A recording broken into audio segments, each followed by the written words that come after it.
This is the Global Podcast Network, where executives and professionals connect, share, and inspire. Stay tuned for the conversations that drive success.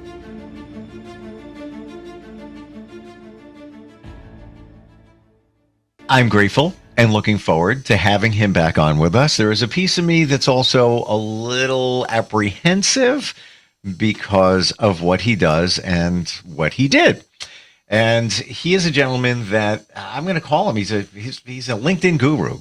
He can optimize your LinkedIn profile, get you jobs, give you market advantage, and all of that. I don't know anybody that does what he does in terms of optimizing your profile. He's taken a look at my LinkedIn profile, which I'm going to just say here, I haven't updated in years. So I'm just going to cut myself a little bit of slack. It's like I want company to come over, but I haven't cleaned the house, essentially. It's so great to have him back with us. Don Wittman is back on the program. How are you doing today?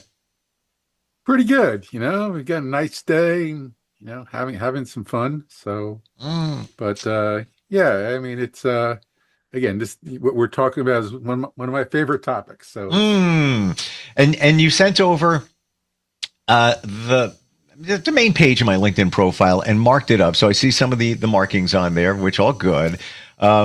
I want you to be very honest today, and it's okay. So if I were to say to you, scale of 1 to 10, 10 being very well optimized, really on point, where would you put my LinkedIn profile? you're probably about a 5. I'm not surprised, and I'm thinking I was probably in that territory. So what are a few of the glaring challenges that you see right now with the profile as is? Well, the one thing we're going to have to do moving forward as part of this is a reminder that if you put any punctuation in your LinkedIn profile, other than a period or a comma, you have to leave a space. So, like in the headline of your profile, you have like a morning radio / TV host with no spaces. LinkedIn thinks that's one word. Ooh. You can't be Okay. searched by those terms. Yes. Okay. I'm writing that down now. LinkedIn. Okay. Interesting. And you know what? There are times where I'll put a space around them. I don't know why I do, just so it's easier to see and read, but okay. What else you got? Also you have some stars, and when it's online, it looks like there's no space between business and a star, and that makes the star part of the word business. Okay, so if I So you got the were, problem. can I use? I thought the stars look kind of cool to make them stand out a little bit. Is that okay to use, or just get rid of that? No, it's fine to use. You just have to leave a space. Gotcha. Writing that down. Okay. Okay. And that's, you do that, on several places within your profile, and like Nielsen ratings and a few other things. So that's just a rule of thumb. Like you have dates in 1999 to 2004, you have it in parentheses. That'll never pick up unless you put spaces between the parentheses and the dates. Gotcha. Okay. So it's pretty consistent. The rule of thumb is with LinkedIn is as little punctuation as you can get away with.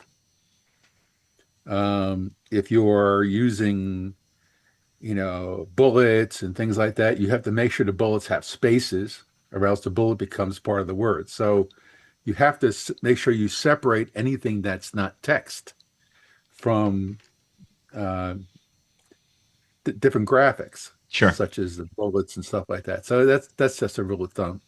You to give you a compliment, you used straightforward, what I call 8th grade English. The reason, Okay. well, you have to in LinkedIn. LinkedIn doesn't understand natural language. Hmm. Okay. If you put too many conjunctions and prepositions in there, it just gets confused. All right. And you start showing up for the wrong things. And this is the key words because you're separating them. This is the argument I have when I've done profiles for lawyers, right? They try and write as if they're a lawyer, and their profile falls apart when someone tries to go search for it because you confuse LinkedIn as to what you really can do, which is, it's, I think I used the example once before, is that you say collegiate and, and real estate law, right? The way LinkedIn works doesn't associate collegiate and law. Okay. So you have to put collegiate law and real estate law. If you put, a conjunction there like and. Now so that's why simple English is easier. You don't have to keep correcting for that. I mean, yeah, I've done some, chief marketing officers. She was from IBM, and she kept doing this all the time. It was, and she's saying, why isn't this working? I says, why aren't I using, why aren't these things coming out as the string I put in there?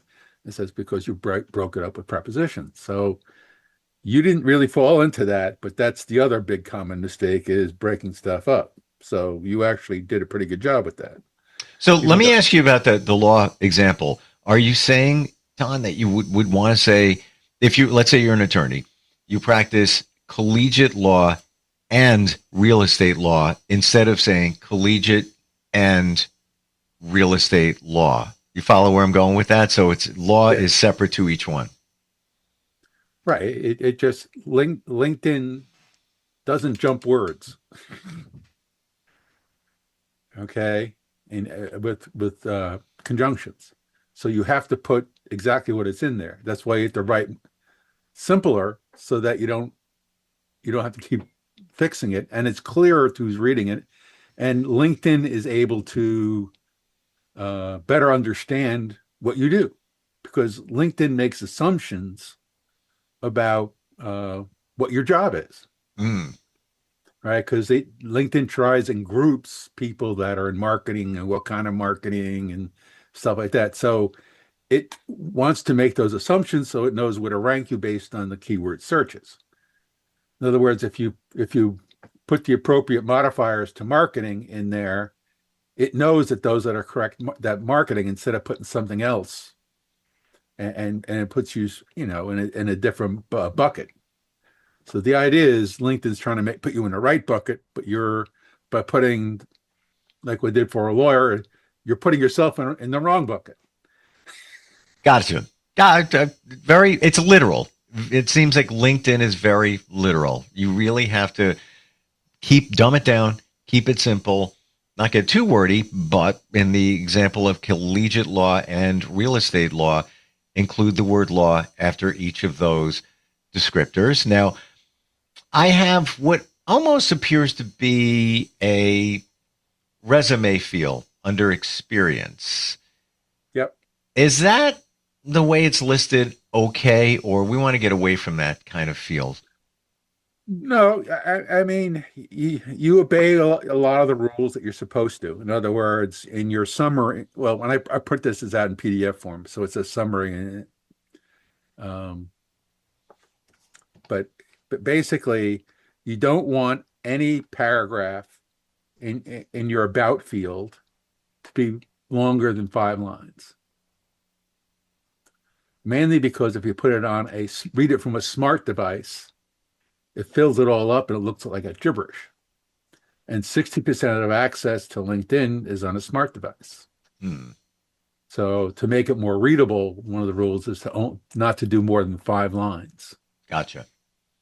But you obey that. I mean, the bullets are fine. You leave the spaces between the paragraphs like you're supposed to. So your about field, or what the PDF says is the summary, is done correctly structurally.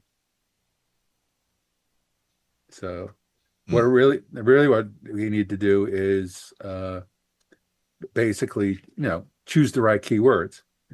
And in your first experience for Harper Marketing, you have this line that says Google space vertical bar space websites space vertical bar and so on. Yep. LinkedIn throws that out. It looks cool. It's about it. Cool. It thinks you're word stuffing.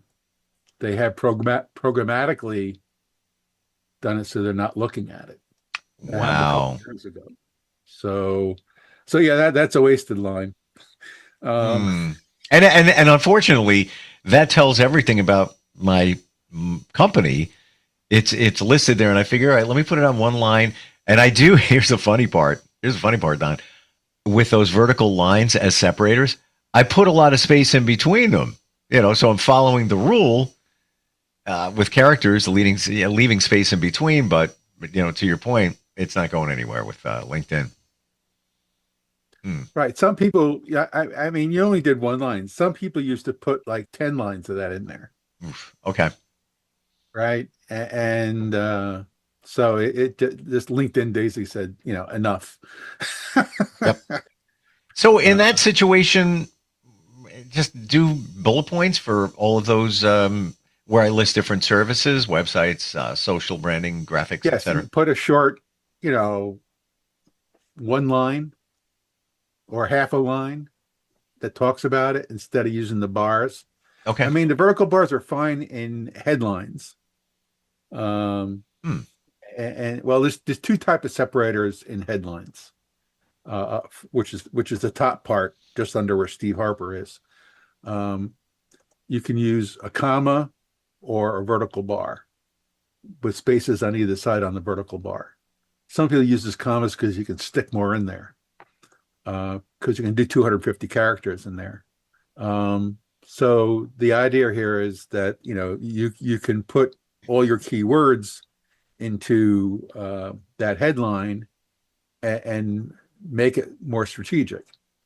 Now, the trick that most people don't understand when doing profiles is, I think we talked about this on the first podcast, is different fields in LinkedIn are rated differently for point wise. Right? LinkedIn determines how to show you where to show you in search by how many points your profile gets against what the search criteria is. So like the main headline under your name, that gets the highest number of points per keyword. Then comes your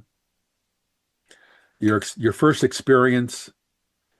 The next point level is your next three experiences, the headlines, not the body, but the headlines.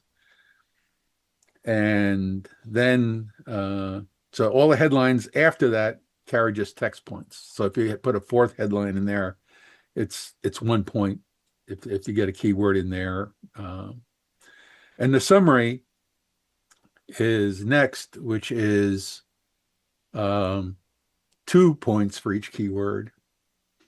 And then comes skills, which you really didn't use. So one of the things I have to do is go through and choose skills for you to put in your LinkedIn profile, which ones to put in there. Because there's actually a field now that lets you, in your experience, say which experience fields to do. And instead of putting the box like you put in your first experience for Harper Marketing, we'd actually put skill fields in, which carry more points. So how do you determine the points? Is that just based on your experience, that you just look at it and say, all right, we got a point there, point there, point there? Or is there something you put it through?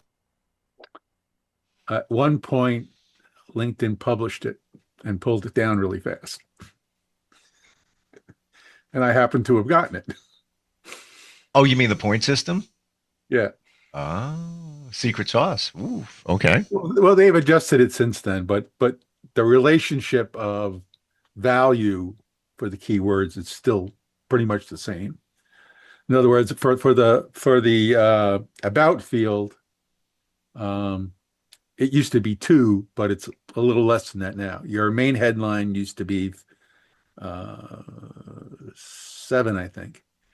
But because they made the main headline bigger, they reduced the number of points per keyword in the headline. Wow. Sometimes it's called your business card, but I call it the first headline. And so LinkedIn is always playing around when they change the size of the fields and how many points you can get per field. And I don't think they think about it that way, but that's what the end result is. See, what a lot of social platforms do, that they're trying to manipulate doesn't mean that's what they were trying to do. When you interpret it, it's what the end result is that people like me have to deal with is, okay, I made all these changes. Okay, so let me test these profiles and see what changed. So, because LinkedIn makes changes basically twice a year. They do once in the summer and once in January. When you say changes, how radical are those changes? Some years, sometimes it's much more than others. And one of the Augusts that they made changes, and I had submitted 20 trouble tickets against their changes, and they actually assigned a project manager to fix all the bugs that I reported. Wow. So yeah, I was having conversations with a lady in India, and who's handling the bug fixes, going over it, and they said, "We think we fixed it. Can you try it?" And you're not an employee of LinkedIn. You're just somebody that optimizes it for people. Well, I again, I have a book about LinkedIn, Sure. um, and I'm writing a couple more for different types of positions. And you kind of can't put it. If you're putting something in the book, you have to test it and make sure it's right. Right. If it's not right, people start sending you nasty messages. I find this fascinating how you have not gone down the rabbit hole of LinkedIn. You've dove down and run so deep within that. What was the moment back in the day that you became obsessed with LinkedIn? Where did that start? I was a chief technology officer for a marketing group called Virtru. It was previously called Adaptive Marketing, but Virtru is it. And they were going into chapter 13 or 11. I forgot which one it was. Anyway, so I had a package that my hiring package was that if they were going to do this, they'd give me a year's severance. So I got out before they declared and could get the severance. Everybody else who had these similar years and who got let go after it didn't get it. They took back half their severance. But anyway, so I was out of work. So I joined a job search group for executives, and basically dug in, learned how to do it. And there was 8 of us, and I got 6 of them hired within a few weeks. Wow. Yeah, because I was doing the digging for myself.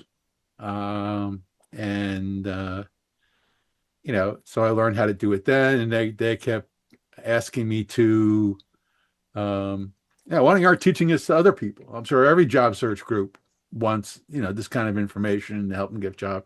So I was looking for a job at that point. That's when the market was really terrible. And I said, what the hey? People like it. I had lots of invitations. I was the most requested speaker on LinkedIn in Connecticut for a job search. And it sort of went from there. And, today I do a group that are for all C-level executives to teach them LinkedIn. I'm their only trainer for LinkedIn. They give it up on everybody else because it didn't work. And I actually proved part of what I do is I prove to them that it's working, right? Because when you're an executive, the odds are you don't get calls all that often because you're at the level you're at, right? So if you're low level, you get, it's like an order of magnitude different calls. So when you're at a lower level, you get a lot of calls. When you move up to another level, you get an order of magnitude less. Then you get an order of magnitude less the next one you go up. So if you're a C level, you get much less. So you have to work much harder to make sure you're meeting the right criteria, you're using the right keywords, you're showing up on page one, you know, and that's why when I teach the course to the C levels, there's a half a year of coaching that goes along with it, the course, because the testing, even though I teach them how to test their profile to see how good it is, they don't do it well. So I end up, as part of it, I give, as part of that 6 months of coaching, I gave them like each member would get 2 individual coachings where I went deeply through what they're doing, what's not working, and that kind of stuff. So that's how I really got into this. And then I wrote my book. I got called in to do some other stuff, and some friends actually had me come in because they couldn't find people. Right, their HR team couldn't find people, and I was I gave his summer help or interns a class on LinkedIn because they were all seniors in college. So they knew how to do their stuff for later on. And I was there, and I came in the next day to answer all the questions and stuff because it was an all-day gig for the interns. And David, my friend, we talked about, he brought us, how come we can't find these people? So anyway, so basically there is okay. They needed to find a specific person to help with one of their groups. They needed a marketing person, and said, okay, give me the information, stuff like that. Let's go look at it. And says, you realize you're not looking for a marketing person. This job description is for a software engineer. Wow. How many people are probably doing that now and don't even realize it? Right. It's so, and basically there was a double problem. It wasn't written properly to begin with. And that group had to have the lawyers review the job descriptions because they're a federal contractor, and they have to try and make sure it's that they can hire different ethnicities across the board in order to keep up with their federal contract. One thing's abundantly clear in the times that we've gotten together, including today, how important LinkedIn is. I believe many of us minimize it. Yeah, it's a good little tool. Have it out there. People can find me, connect with me.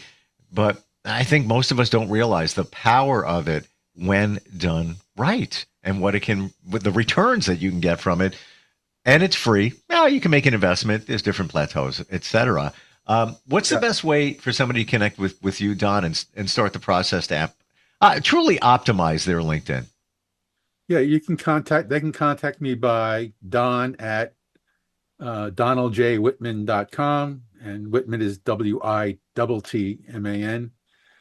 And you can get me, you can go to my website, WittmanTechnology.com, or you can call me at 203-917-4258.